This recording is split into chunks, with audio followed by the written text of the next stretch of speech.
Hello everyone and welcome back to Arctic Retro. So that was the Commodore 64 and the game Commando. And the reason I played that in the intro is because it has a very nice SID tune by Rob Hubbard. And this is a game I used to play a lot back in the day with the C64.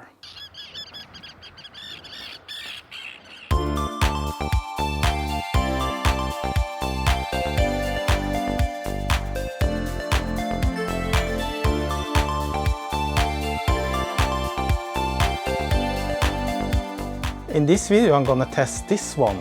This is the SIDKICK Pico and it's a SID chip emulator based on the Raspberry Pi Pico.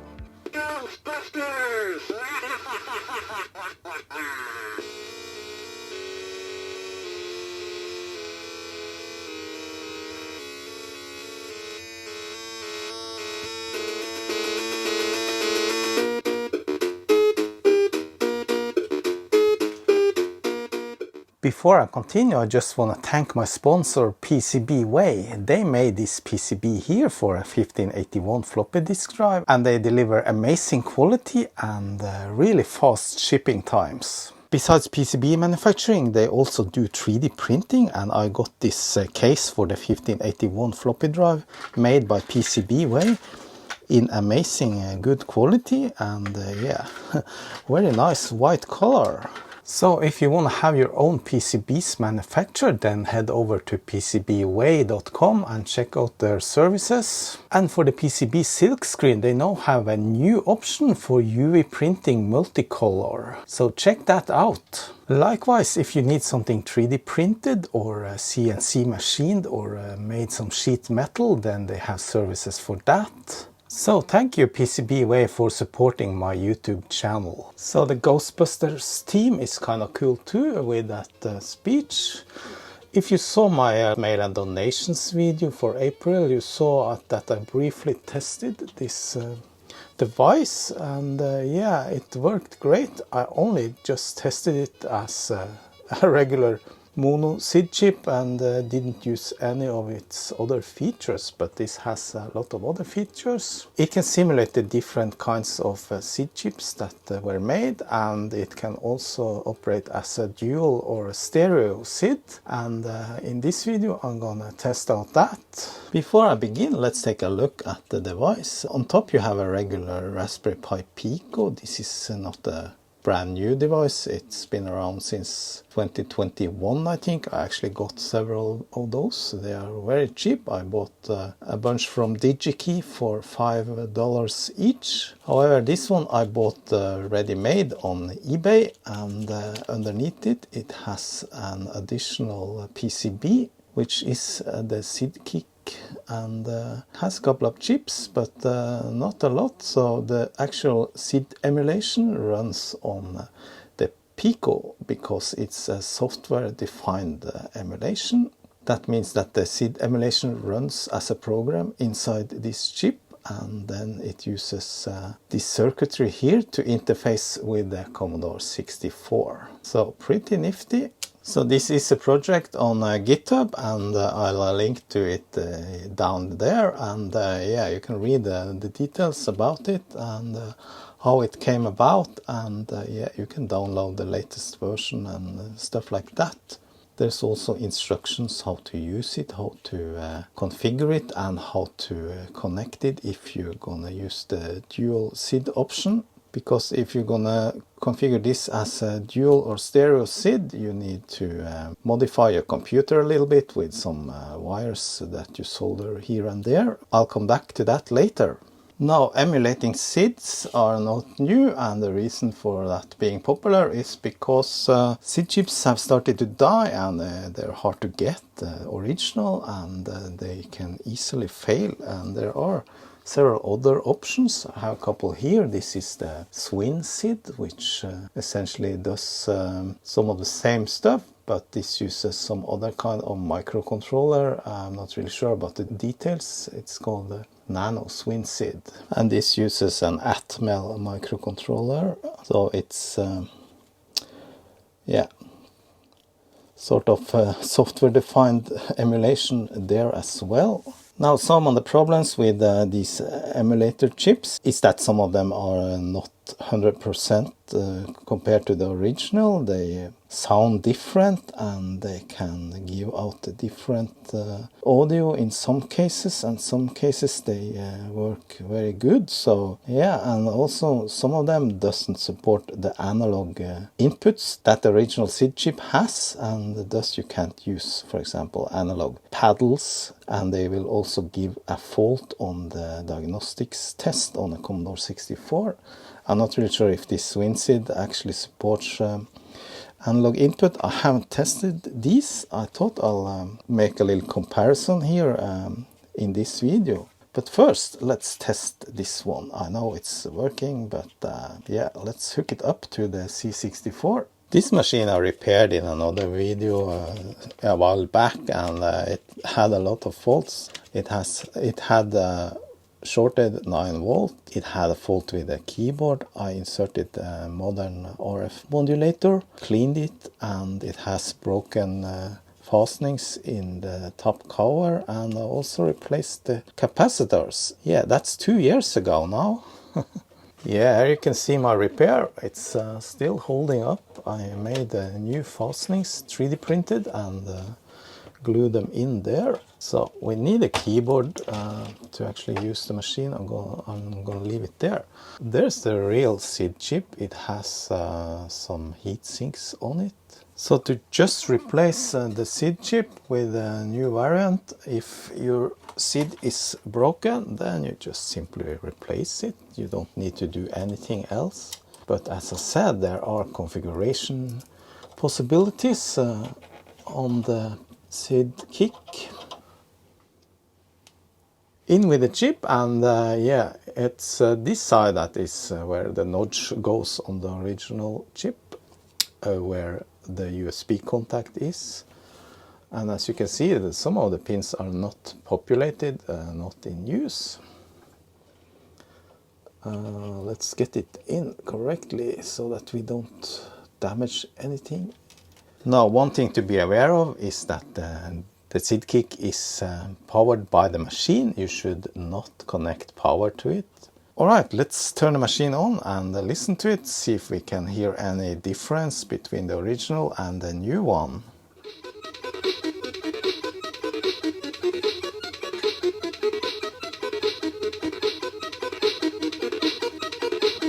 For sure, it produces less noise when there is no audio. I mean, if I turn the volume all the way up, as I did now on the original SID, there's a lot of noise, but not with this one.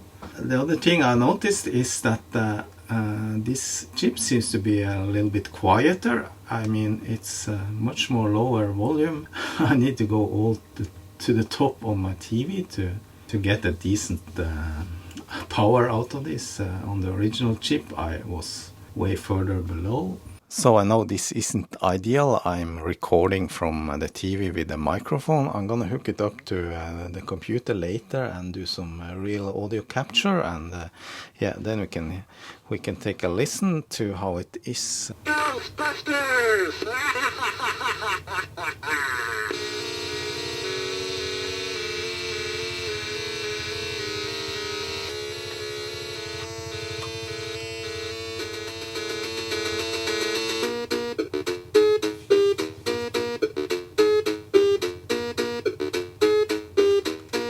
Yeah, that sounds real good. I can't tell for sure, but I don't hear any difference between this and the original when it comes to the actual SID-tune quality. So I think it's good. And it did the speech, the Ghostbusters speech, really well.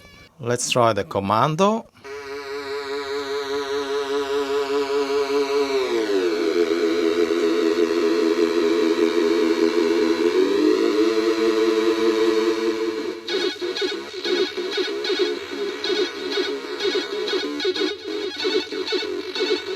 Yeah, that didn't sound bad at all. Yeah, so this one is a good one. The SIDKICK has some built-in configuration possibilities, and if you go into basic, you can start that by calling sys 54301. So that takes you into the configuration menu. This is the first time I see this actually. So yeah, here we can see it, SID1, it's 8580, and the volume seems to be all the way up. Yeah, it's all the way up. You can adjust the volume, so not possible to get it any higher than that. And here we can set up SID number 2 and what address it uses. So what kind of SID chips do we have to play with? Well, we have the 8580, we have the 8580 plus DigiBoost, I don't know what that is. We have the 6581, the original. Yeah, that's the 3 variants we have. You can change the clock frequency, probably to get it to play like an NTSC machine. Yeah, and here we have the pot meters, X and Y setup. You can have it as raw or medium or smooth paddle or smooth mouse. And here's what kind of emulation it's running. It can use ReSID, plus DigiDetect. So let's change to the 6581 and then we can save the config. Do we hear any difference?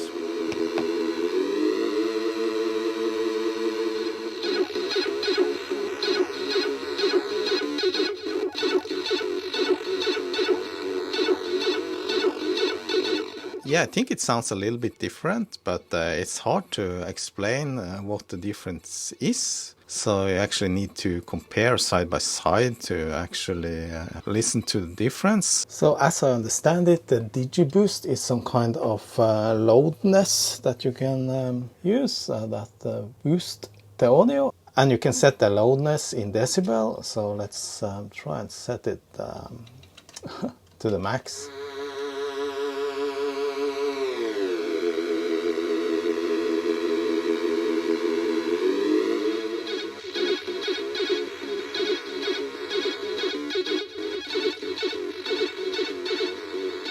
No, I can't say that I hear any difference. I'm not really sure. Maybe that's a feature that's dependent on the dual SID feature, and the page on GitHub doesn't actually say much about it. So yeah, if you know what that DigiBoost is, then tell me in the comments. For comparison, let's try one of the Swin SIDs and see if we can hear any difference. I actually doubt it, but yeah, let's try it anyway. So same drill, goes right into the socket.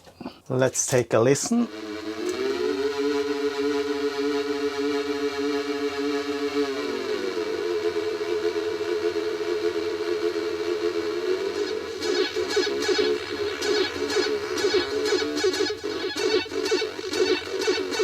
I don't know, I thought it sounded a little bit weird at the beginning of that tune. I'm not really sure.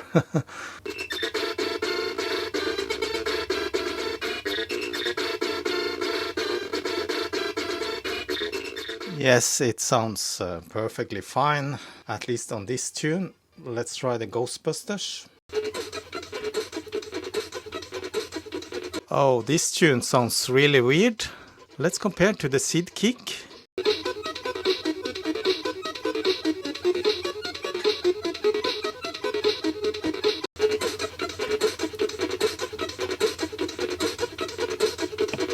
Yeah, that was totally different, don't you think?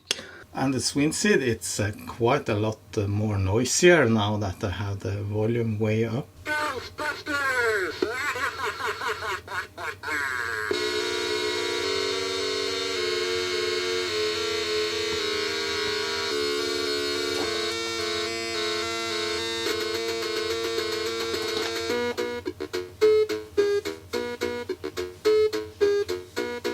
Then again, the sample and this tune sounds quite alright. It's quite low volume. I mean, I have to have my TV way up there on max.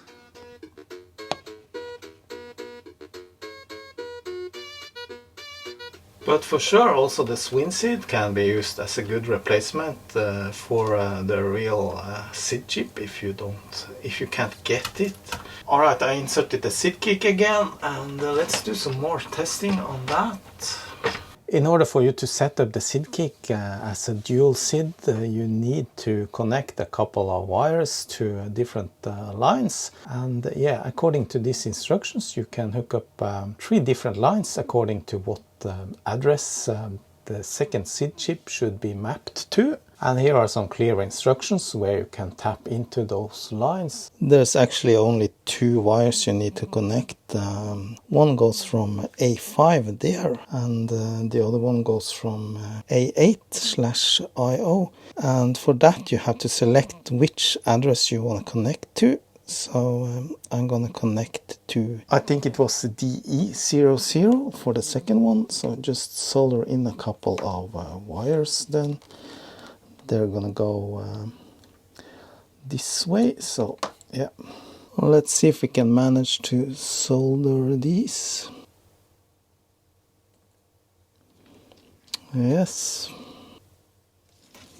On the example picture, there were some vias over here that you could connect the A5 to from the SID. However, that's not the case on this motherboard, but A5 is, or A8 from the CPU is connected to pin 3 on the ROMs. So I'm going to hook it up there. It's easier to access than on the CPU itself. Now, it turns out that this via here is also A5, so I'm gonna solder it there.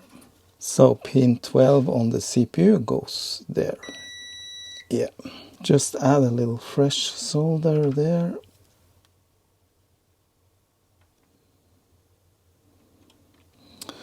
Yes, that was A5. Just to verify now, from pin 12 on the CPU we should have connection to A5. And we do.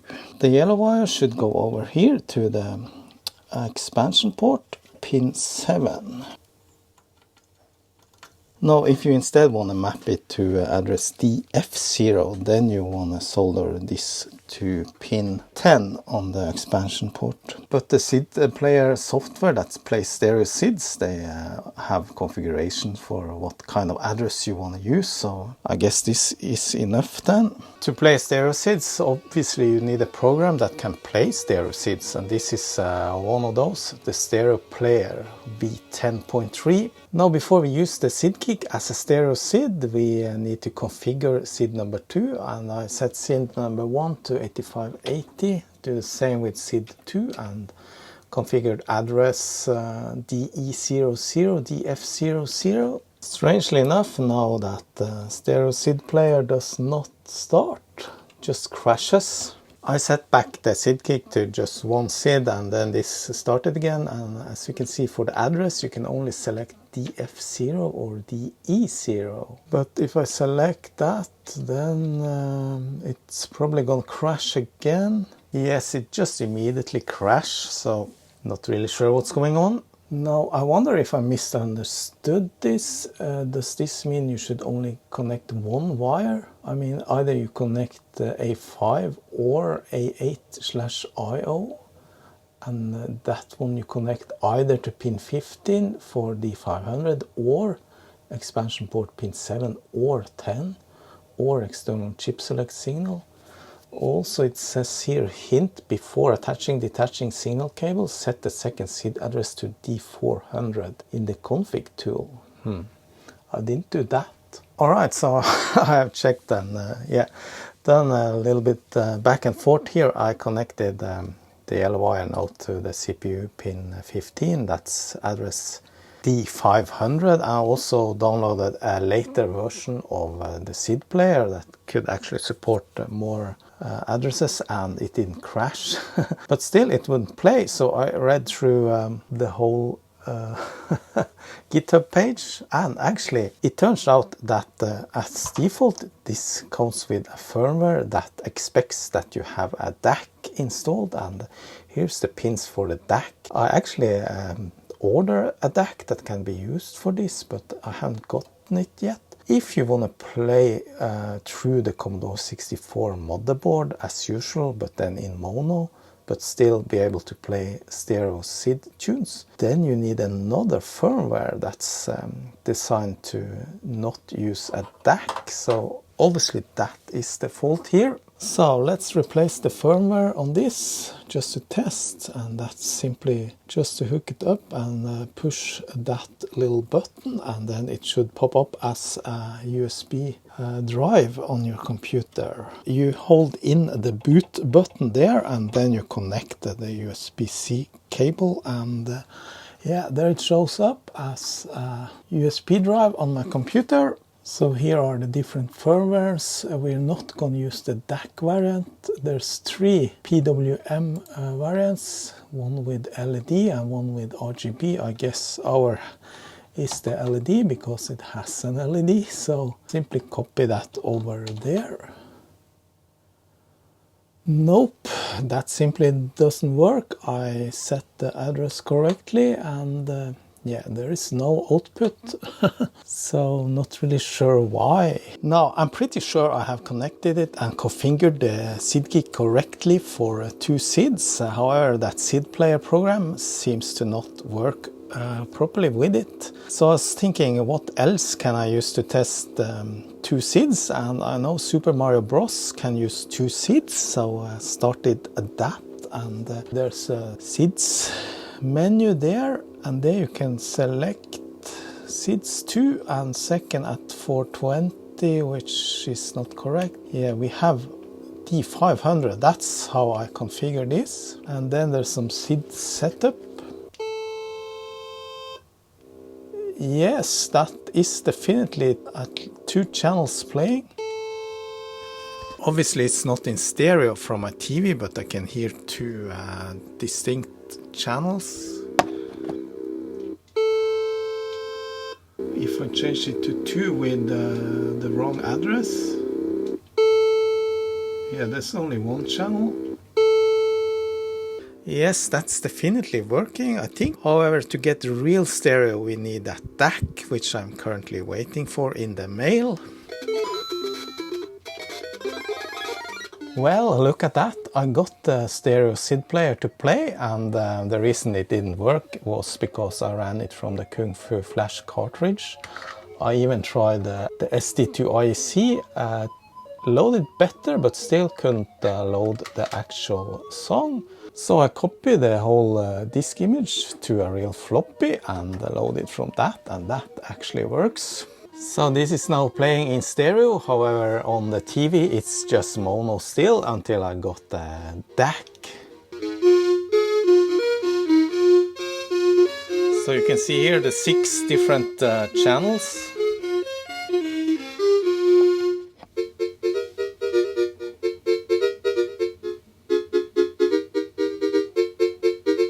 The thing with using the Kung Fu Flash was that it didn't actually load the files, so it was just stuck here before loading.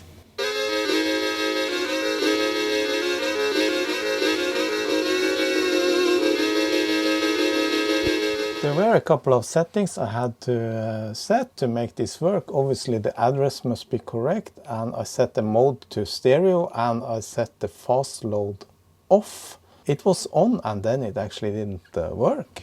Alright, I finally got the DACs from AliExpress, digital to analog converter, and yeah, they look alright. I got 2 just in case. Cost next to nothing. They came with pin headers.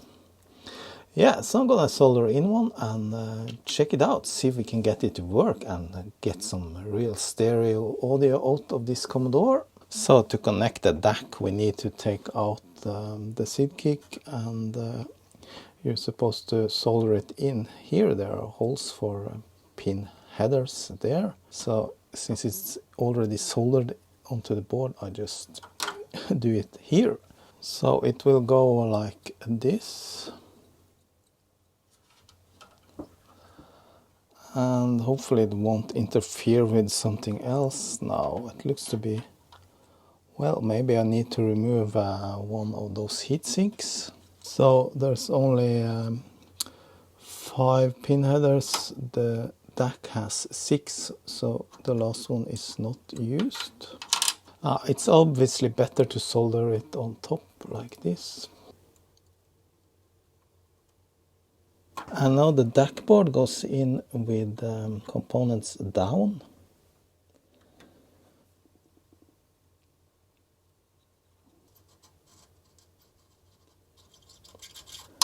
Yeah, that's perfect. Yes, so the thing works, nothing changed. So now I'm gonna try and get some stereo out of this.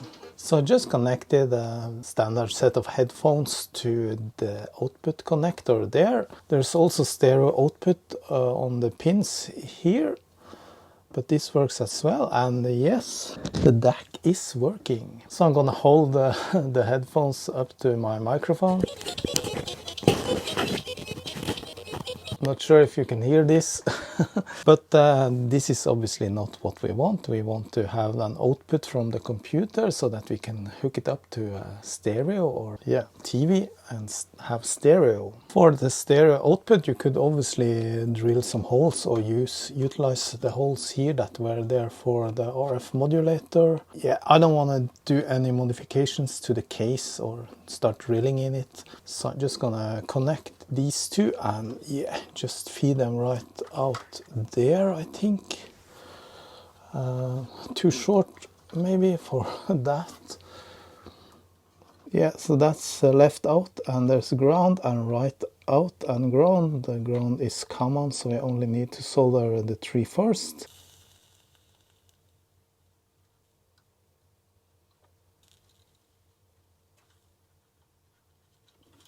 I'm gonna add some hot glue to that, but first I need to clean up, remove the flux so that the glue sticks. This is not very strong, but at least it helps a little bit. I'm not planning on pulling on this too much.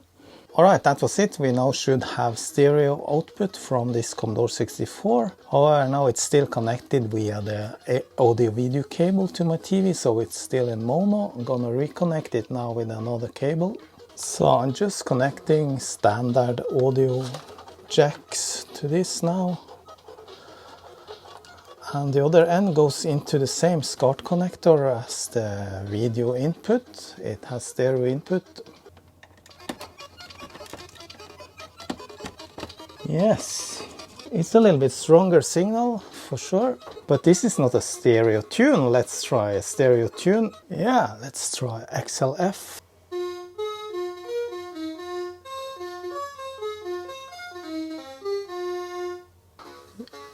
Yeah, it works, but obviously I'm recording in mono here, so I'm gonna hook it up to my PC and try to record in stereo and see if we can hear the difference. Not good for signal strength, but this long cable should do the trick. It has this 3.5mm jack in one end and regular audio jacks in the other.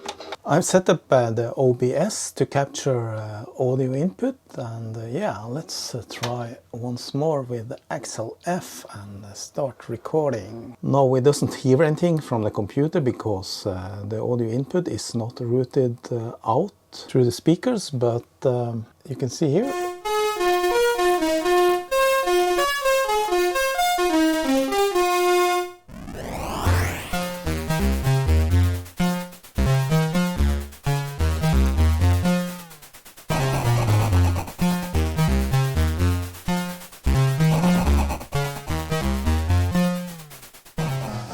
Yes, that worked.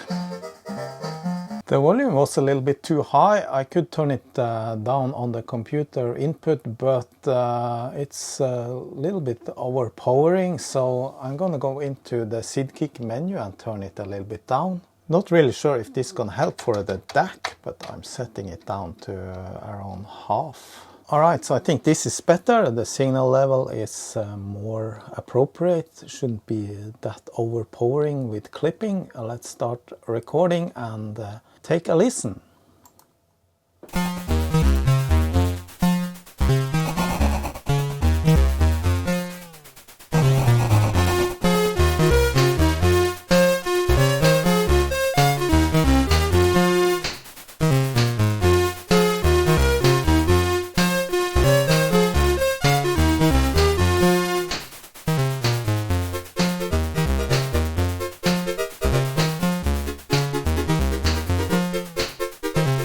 Yes, that was a lot better. I'm gonna try another song. This is Johnny Be Good, supposedly a good song.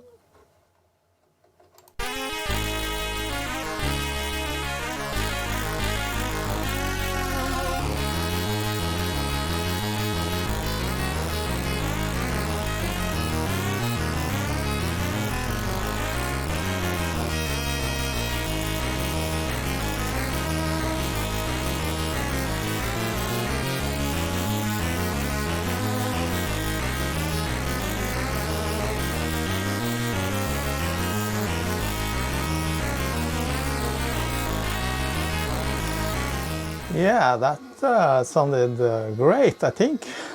Really fun. Okay, I think that's it for this video. This was a fun little device for the Commodore 64. Now I have a C64 that can play digital audio as a stereo. And you saw the whole process, how to do it yourself, so now you can do it. It wasn't that hard, so I think anyone can do it. So I hope you enjoyed this video, and hope you hit that like and subscribe button for more videos. And I just want to say thanks for watching, and a special thanks to my Patreons and members. Bye bye.